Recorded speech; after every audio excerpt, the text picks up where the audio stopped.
Okay. Okay. So Pamela Agawa, P-A-M-A-L-A-A-G-A-W-A. Am I looking at you or the camera? No, that's good. Okay. Wherever you're looking is good. Okay. So curriculum coordinator for First Nation, Métis, and Inuit education.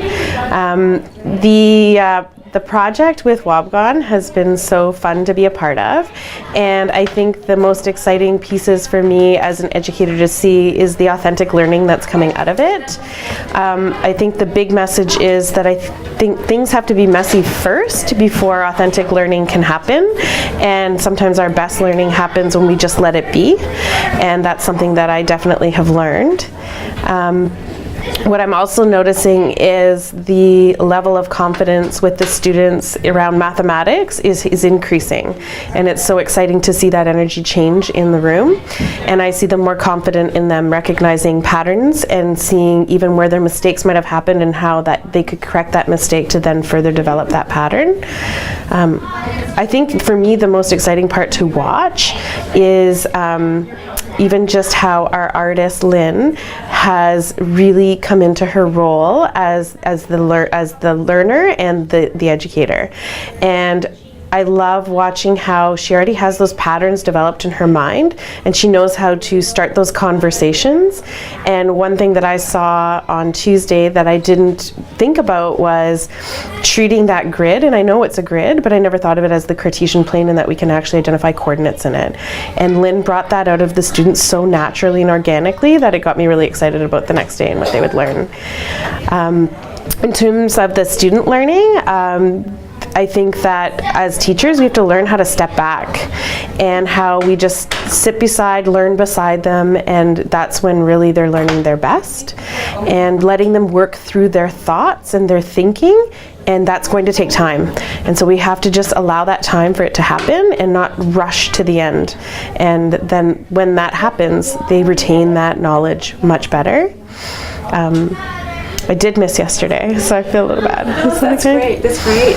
Connection to community. Mm-hmm. So I think the really nice part about this project is that they were able to share, both Greer and Lynn were able to share how they learned how to bead, and how there was a grandmother in their community, B. McHugh, who taught actually all of the youth that are in the generation of Lynn and Greer how to bead, and how they now know that it's their responsibility in this generation to teach the current, like the children that we're teaching right now, how to bead and how to continue that art form, so that they can pass that on to their children.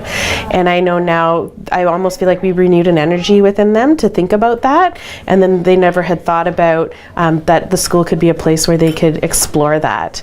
And it's kind of fun to listen to the stories and the local community connections, but also how the students now see Lynn more than just somebody who's not only their community member and somebody who's, you know, brings a skill set with them, but how she is so good at connecting curriculum with without like intent. She's not doing it intentionally, she just does it so naturally and organically, and I think it's so good for the kids to see, oh wait a minute, this does have a connection to something that has to do with school, and I think that's kind of a neat learning. Maybe can you talk about the transition, how this may help the kids in grade 5 here transition when they're working with the students from Morning Glory? Mm-hmm. So part of the project, the idea is to create a partnership in a community with Wabgon-Gamig and Morning Glory Public School, and we hope to support transitions through this project. So after we leave here, we will be going to Morning Glory and working through the same process, although I shouldn't say same. We're going to work through the process because it can change depending on the students, on what that could look like.